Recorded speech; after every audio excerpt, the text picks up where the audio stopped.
Pengertian manajemen. Manajemen berasal dari kata Prancis kuno, manajemen, yang memiliki arti seni melaksanakan dan mengatur. Pengertian manajemen menurut para ahli teori adalah sebuah proses yang khas yang terdiri dari tindakan-tindakan perencanaan, pengorganisasian, penggerakan, dan pengendalian yang dilakukan untuk mencapai sarana-sarana yang telah ditetapkan melalui pemanfaatan sumber daya manusia dan sumber-sumber lainnya. Tujuan manajemen untuk memperoleh hasil maksimal dengan biaya atau usaha seminimal mungkin dengan membudayakan seluruh aspek pendukung berupa SDM, aset, dan finansial yang telah diatur sesuai perencanaan.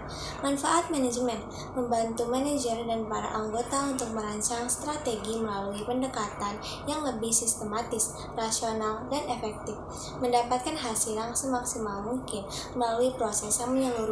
Proses tersebut tentunya harus dilaksanakan sesuai fungsi manajemen. Unsur-unsur manajemen yaitu 1. Manusia. Faktor yang paling utama dalam manajemen adalah manusia. Manusia membuat tujuan dan melakukan proses pencapaian tujuan tersebut. Dengan kata lain, proses kerja tidak akan terjadi bila terdapat unsur manusia di dalamnya.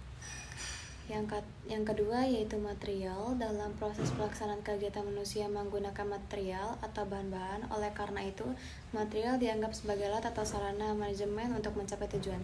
Yang kelima yaitu mesin. Dalam kemampuan teknologi, manusia bukan lagi sebagai pembantu mesin pada masa lalu sebelum revolusi industri terjadi. Bahkan sebaliknya, mesin telah berubah kedudukannya menjadi pembantu manusia. Yang keempat yaitu metode. Untuk melakukan kegiatan secara berdaya guna dan berhasil guna, manusia dihadapkan kepada berbagai alternatif metode atau cara melakukan pekerjaan. Oleh karena itu, metode atau cara dianggap sebagai sarana atau alat manajemen untuk mencapai tujuan. Yang kelima yaitu uang. Uang sebagai sarana manajemen harus digunakan sedemikian rupa agar tujuan yang diinginkan tercapai. Kegagalan atau ketidaklancaran proses manajemen sedikit banyak dipengaruhi oleh pengelompokan keuangan. Yang keenam yaitu pasar. Pasar adalah perencanaan, pengorganisasian, pengendalian, penerapan program, kebijakan, strategi, dan teknik pemasaran untuk menciptakan permintaan akan penawaran produk atau jasa. Fungsi manajemen. Ada beberapa fungsi manajemen, yaitu yang pertama perencanaan, yang kedua pembuatan keputusan, yang ketiga pembimbingan, yang keempat pengordinasian, dan yang kelima pengendalian. Yang pertama yaitu ada fungsi perencanaan, merupakan suatu proses kegiatan hasilnya berupa rencana. Ada 7 langkah yang harus dilakukan dalam perencanaan, ialah yang pertama memahami sifat hakiki masalah yang dihadapi, yang B mengumpulkan data yang diperlukan, yang C menganalisis data, D menentukan beberapa alternatif cara yang harus ditempuh untuk mencapai tujuan, E memilih cara yang dianggap baik, yang F melaksanakan pembuatan rencana, yang G menilai hasil perencanaan yang telah dibuat. Yang kedua, fungsi pengorganisasian dapat diartikan sebagai keseluruhan proses pengelompokan orang-orang, alat, tugas, atau kegiatan, tanggung jawab, wewenang sedemikian rupa hingga tercipta suatu organisasi dalam rangka pencapaian tujuan yang telah ditetapkan. Bentuk organisasi dapat dibedakan menjadi 3 berdasarkan wewenang, yaitu yang pertama, organisasi bentuk lurus, yang kedua, organisasi bentuk fungsional atau organisasi staf, yang ketiga, bentuk gabungan antara organisasi lurus dan organisasi fungsional atau staf.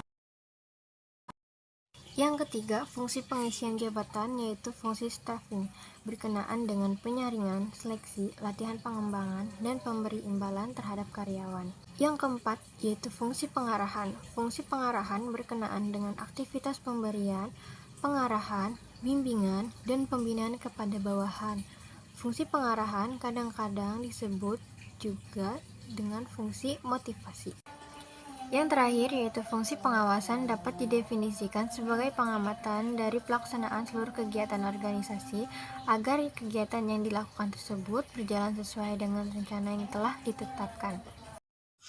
Bidang-bidang manajemen itu antara lain manajemen produksi, manajemen pemasaran, manajemen keuangan, manajemen personalia, dan manajemen administrasi. Uraian berikut akan membahas secara ringkas bidang-bidang manajemen tersebut. Manajemen produksi merupakan salah satu bidang manajemen yang penting. Manajemen produksi merupakan salah satu bagian dari bidang manajemen yang mempunyai peran dalam mengkoordinasikan berbagai kegiatan untuk mencapai tujuan. Selanjutnya, manajemen pemasaran. Manajemen pemasaran adalah proses penetapan tujuan-tujuan pemasaran produk bagi suatu organisasi, perencanaan dan pelaksanaan aktivitas untuk memenuhi tujuan-tujuan tersebut dan mengukur kemajuan ke arah pencapaiannya. Selanjutnya, manajemen keuangan. Manajemen keuangan adalah segala aktivitas yang berhubungan dengan keputusan pengelolaan keuangan dan aset keuangan. Tujuan utama dari manajemen keuangan adalah memperoleh keuntungan yang maksimal melalui sumber daya keuangan yang tersedia. Manajemen sumber daya manusia atau biasa disebut dengan MSDM. MSDM adalah pemanfaatan sejumlah individu secara efisien dan efektif serta dapat digunakan secara maksimal untuk mencapai tujuan organisasi atau perusahaan. Kajian MSDM menghubungkan beberapa bidang ilmu seperti psikologi, sosiologi, dan lain-lain. Selanjutnya, manajemen administrasi atau akuntansi. Kegiatan manajemen akuntansi adalah mengumpulkan, mencatat, menganalisis, dan melaporkan keuangan perusahaan sebagai bahan pengambilan keputusan. Sasaran utama manajemen akuntansi adalah menyajikan laporan tentang peristiwa finansial atau keuangan. Fungsi manajemen dalam kegiatan sekolah. 1. Penerapan fungsi perencanaan. Contohnya, perencanaan dalam rangka merayakan hari kemerdekaan di sekolah. OSIS MSMA mengadakan serangkaian acara lomba. Ketua OSIS bersama semua anggota OSIS mengadakan rapat. Dalam rapat tersebut mereka mulai menetapkan tujuan atau tema hari kemerdekaan, menghimpun konsep dan ide dari peserta rapat. Setelah mengadakan rapat, ketua OSIS dan beberapa perwakilan panitia mengkomunikasikannya ke pihak pembina OSIS dan kepala sekolah.